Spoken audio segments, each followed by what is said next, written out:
एक गांव था, रामपुरा, जहां रात होते ही ना एक अजीब सी खामोशी छा जाती थी।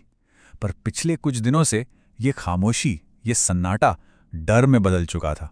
एक ऐसा खौफ जिसने पूरे गांव को अपनी गिरफ्त में ले लिया था। तो चलिए इस पूरी कहानी को परत दर परत समझते हैं। हम इस मामले की ऐसे जांच करेंगे जैसे उन काली घटनाओं की तह तक जा रहे हों जिसने इस गांव को हिला के रख दिया था।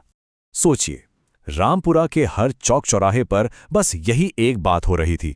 भाई, ये कोई आम बीमारी नहीं, ये किसी की करतूत है। हमारे गांव में कोई टोटका कर रहा है। लालटेन की धीमी रोशनी में गांव वाले जमा होते थे और सबके चेहरे पर एक ही भाव था, खौफ। और देखिए, ये डर यूं ही नहीं था। कई हफ्तों से कुछ अजीबोगरीब घटनाएं गांव की रातों का सुकून छीन रही थीं। गांव वालों का मानना था कि इन सब मुसीबतों की जड़ है टोटका, मतलब काले जादू का एक बहुत ही खतरनाक रूप। अब ये जो संकेत थे ना, ये बड़े अजीब थे। कभी किसी को रात में पीपल के पेड़ के नीचे काले कपड़ों में एक औरत दिखती, तो कभी गांव में अजीब से निशान बने मिलते। सड़कों पर खून से सनी मिट्टी की गोलियां और नींबू पड़े मिलना तो आम हो गया था। और इन सब ने मिलकर गांव में एक दहशत फैला दी कि कोई है जो लोगों की आत्मा को ही वश में करना चाहता है। चलिए अब आगे बढ़ते हैं और देखते हैं कि कैसे गांव में फैला यह अनजाना सा डर जल्द ही एक इंसान पर आकर टिक गया। गांव की एक लड़की थी, रीना। उसे अचानक कुछ ऐसे भयानक लक्षण महसूस होने लगे जिनका किसी डॉक्टर, किसी वैद्य के पास कोई जवाब नहीं था। वो अपने पति से कहती, सुनो, मुझे लगता है जैसे कोई मेरा गला दबा रहा है, मैं चीख भी नहीं पाती। और फिर उसकी हालत तेजी से बिगड़ने लगी। रात को उसे डरावने साए दिखते, जैसे कोई खोपड़ी लिए उसके बिस्तर के पास खड़ा हो।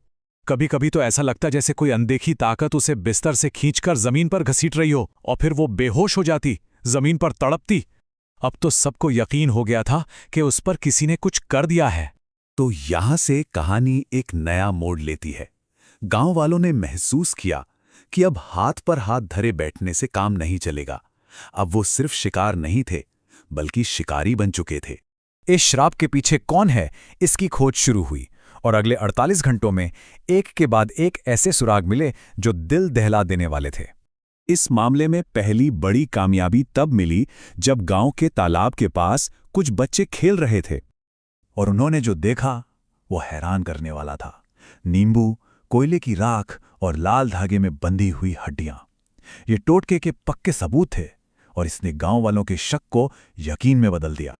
अब चौकीदार ने भी बताया था कि वो पीपल के पेड़ के पास किसी को देखता है। उसकी बात पर गांव के पंडित जी कुछ लोगों को लेकर उस पुराने पीपल के पेड़ के पास पहुंचे, जिसे इस पूरे जादू टोने का केंद्र माना जा रहा था। और वहां उन्हें वो सबूत मिला जिसे कोई झुठला नहीं सकता था। जमीन में दबी मिट्टी की एक छोटी सी गुड़िया, और उस गुड़िया पर लिखा था रीना। अब सब साफ था कि ये श्राप सीधे सीधे रीना के लिए ही था।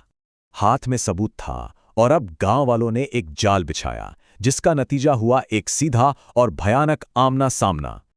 उन्हें वो औरत तालाब के पास मिली। अजीब से मंत्र पढ़ रही थी। उसकी आंखें एकदम लाल थीं और होंठों से जैसे खून टपक रहा था। ये जगनी थी, वही जगनी जिसे गांव ने कई साल पहले गांव से निकाल दिया था, और अब वो बदला लेने लौटी थी। उसका मकसद यूं ही किसी को परेशान करना नहीं था। नहीं, ये एक बहुत गहरा और दर्दनाक बदला था। गांव वालों ने उसे अपशकुनी कहकर गांव से निकाल दिया था। उसके बच्चे भूख से मर गए थे, और अब वो रीना को अपना पहला शिकार बनाकर अपना बदला पूरा कर रही थी। ये टकराव अब सिर्फ एक लड़ाई नहीं था, ये रीना की आत्मा और पूरे गांव की किस्मत के लिए एक आध्यात्मिक जंग बन चुका था। समझिए, एक तरफ थी पंडित जी की पवित्र शक्ति, उनके मंत्र और गंगा जल, और दूसरी तरफ थी जगनी की खून से सींची हुई काली शक्तियां। और फिर वो हुआ जिसकी किसी ने कल्पना नहीं की थी। जगोनी ने 3 प्रेतों को बुला लिया।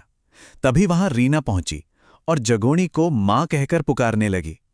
लेकिन पंडित जी ने मंत्र पढ़ने शुरू कर दिए, और जैसे ही उन्होंने रीना पर गंगा जल छिड़का, उसके शरीर से धुएं का एक काला बादल निकला। उसी पल जगोनी का मटका जोर से फटा और उसका शरीर राख बन गया।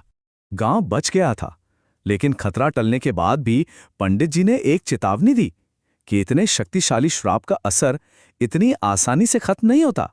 कहते हैं आज भी देर रात उस पीपल के पेड़ के पास से अजीब अजीब आवाजें आती हैं और आज भी गांव वाले उस जगह से गुजरते हुए कांप जाते हैं। और ये कहानी हमें एक सवाल के साथ छोड़ जाती है कि जब कोई इतना शक्तिशाली श्राप टूटता है तो क्या उसकी परछाई, उसका डर वाकई कभी पूरी तरह से खत्म होता है?